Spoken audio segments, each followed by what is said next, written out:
Hey, what's going on, everybody? Thank you all for joining me at this time. My name is Shavi Zane, and I'm coming on to bring a message for the chosen. If you find that this resonates with you in any way, please be sure to like, subscribe, leave a comment below, and let us know how it resonates with your circumstance. So, chosen, I want to talk to you all about the fear of spirituality. A lot of times people will ask questions during their sessions like, okay, if I do this particular spiritual work, the only reason why I haven't started doing my declarations or lighting my candles is because I fear that I'm going to welcome in spirits or entities, low vibrational entities. Some might call them demons. There's a fear that these type of energies will be welcomed into your presence, or that a portal will open to welcome these type of entities.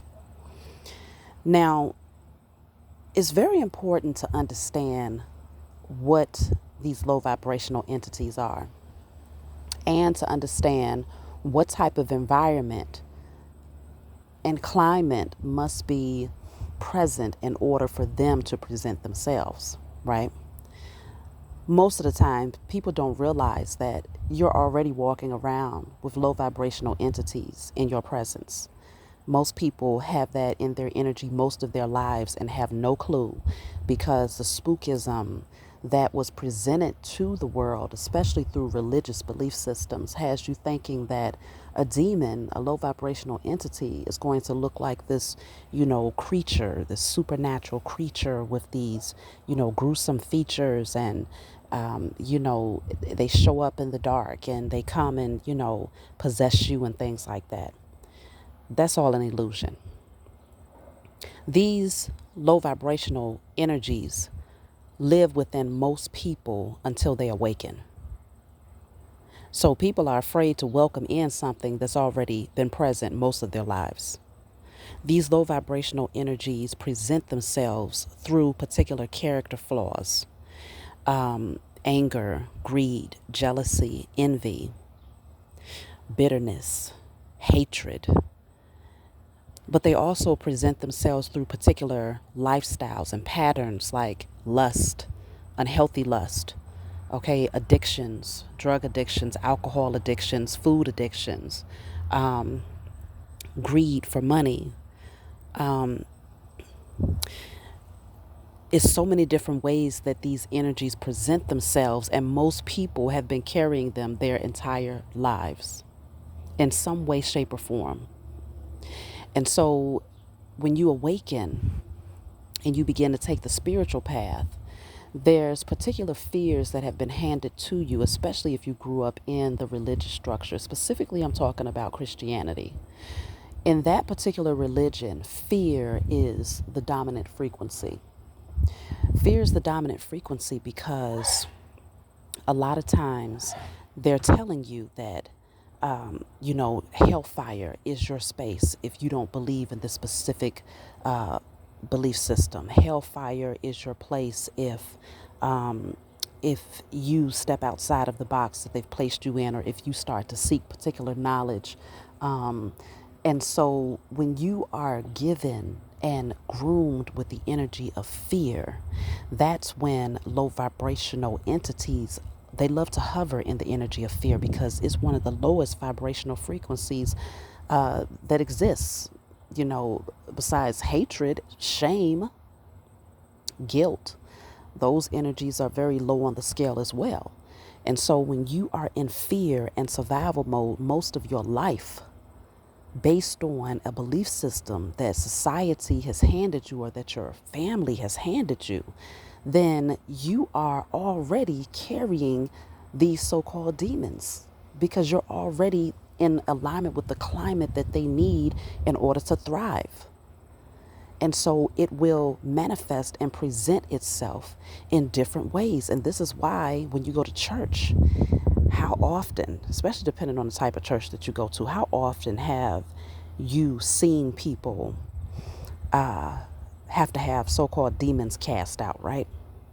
How often have you heard them say in the church that a particular person had a demon, or you see people laid out on the floor and the pastor's telling you, yeah, that demon had to show itself, it had to free it? Well, it's in the right climate when you're at church, because fear is the energy that's presented there. And so demons love to be in church. They love to be in the people who love to go to church. Okay? And I'm saying this from my own personal experience. I was also one of those people who claimed to be a Christian and went to church. And I was at those churches where people would pass out. They would foam at the mouth. They would gyrate. Their eyes would roll to the back of their head. They would be screaming and hollering all types of, different languages that you couldn't understand, tongue rolling. I mean, all of that. I experienced all of that. And so I know what that looks like firsthand, to be there and to see it. But also, when you live a life and you understand that you yourself carry certain fears, you yourself deal with particular addictive patterns, you yourself deals with particular insecurities or bitterness or jealousy and things like that, those demons have already been there. And so spirituality does not welcome in demons. Your fear will help those demons to remain exactly where they've always been. And that's right there within you. Your fear. But once you clear the energy of fear, that's where you want to begin. You're going to do some spiritual work. Start by clearing, destroying, and releasing the energy of fear.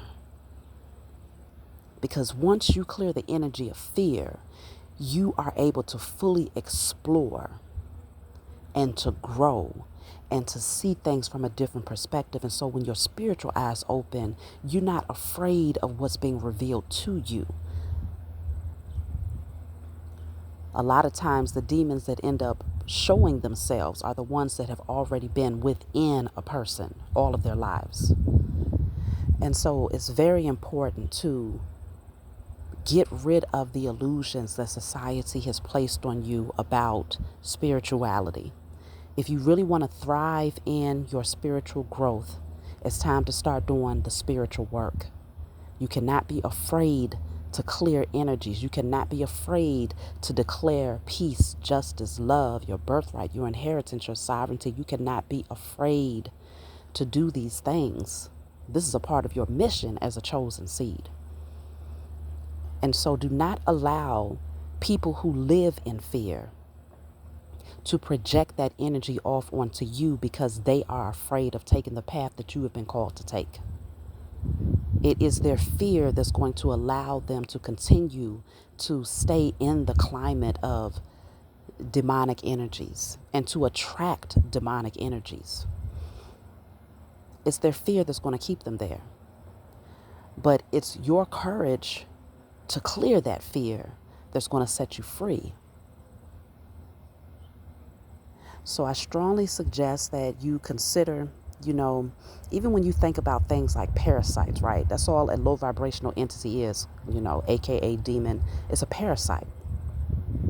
It wants to feed off of your life source energy, right? It wants to feed off of a person's life source energy. Parasites need a particular environment to thrive, though. It needs to be in a contaminated environment. Okay, it needs to be in an environment where there is poor sanitation. That's the only way that a parasite/demon can thrive, is in a place where there is poor sanitation. And so on a spiritual level, what does poor sanitation look like? It looks like a lack of, balance with your mental health. It looks like addictions. It looks like unhealthy lust. It looks like surrounding yourself with a lot of people who are in karmic low vibrational energy. Because if you are living a life where you are surrounded by people who are dealing with addictions, people who are dealing with lustful patterns, people who are dealing with hatred, envy, jealousy, if you are sitting in that environment, then you might as well be sitting in a house where the walls are bathed in shit. That's what it looks like in the spiritual realm when you are constantly surrounded by people who are in karmic energy that have no desire to change. And so, what do you end up welcoming in if you are sitting in a house with walls that's bathed with shit? You will welcome in parasites.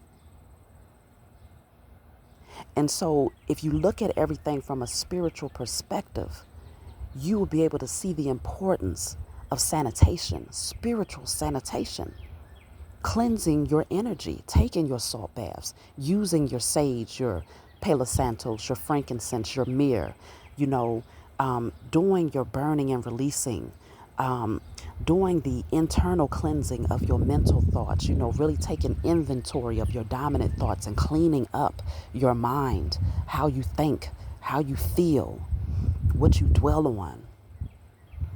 That is spiritual sanitation. Doing things that put you in a space of holistic health, spiritually, mentally, physically, emotionally. And doing the work to ensure that the people who are around you most of the time are not a representation of the shit on the walls. You got to be very careful of the climate that you put yourself in, because then you'll be able to thrive.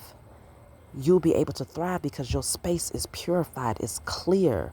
And so a lot of times people are worried about welcoming in demons and low vibrational entities, but what you should be more focused on is creating a climate to welcome in the Most High Mother and Father into your environment, to welcome in your angels and your ancestors into your environment. That's what you should be dwelling on and focused on. Is my environment, is my climate internally and externally conducive to a space that my spiritual team, my higher self would like to dwell? That's what the focus should be when you take the spiritual path. But if you come in worried that you're going to welcome in demons, it's only because you already recognize that those demons are already within you and you're afraid that they're going to present themselves in another form. Subconsciously, that's really the fear. And people don't realize it. So I'm helping you to see that. So start off again by getting rid of the energy of fear. Destroying and releasing, I declare and decree that all fears, known and unknown, are now cleared from my life in spirit and in flesh. You put that on paper and burn it. Give thanks to the Most High and your spiritual team for helping you to clear it. And then shift your thoughts from unhealthy fears to saying, I am cleaning up my environment to make room and to make the right climate for high vibrational energies to dwell. That's what you want to be focused on. And you will see your life shift in ways that you could never imagine, because that's what you're supposed to experience: a life of peace, happiness, love, freedom, empowerment, wealth, abundance, good health, healthy relationships, healthy friendships, career paths and jobs that's in alignment with your creativity, that keeps you at a space of peace. That's what you're supposed to be living. That is your birthright. And if you don't believe it, pay attention to the animals and the insects. Pay attention to the birds. Pay attention, because they show you what life is supposed to look like. They are not working a 9 to 5. Okay? They are chirping, they are singing, they are flying, they are playing. Look at the squirrels. Pay attention. There is no lack. And so, if the Most High Mother and Father will provide a life of freedom for the animals and the insects and the animals of the sea animals, then why in the world would you, as a spirit having a human experience, a conscious being, not receive a life that is conducive to that same energy, if not better? So that's my message for you all. I hope that it brought you some clarity and helped you to look at the spiritual path from a different perspective, and gives you the freedom and the empowerment that you need to really pour into your purpose and to heal yourself, and to give the Most High Mother and Father and your spiritual team permission to guide you toward your destiny. If you have anything that you want to add, any comments, please leave it in the comment section below. I love to read your comments, and it actually helps others who may be in the same position that need more encouragement. That's my message. I love you all. Like, subscribe, email me if you want a reading, if you want my tarot cards, if you want to order my miniature altars, t-shirts, tarot lessons. Okay? Email me. I'll talk to y'all next time.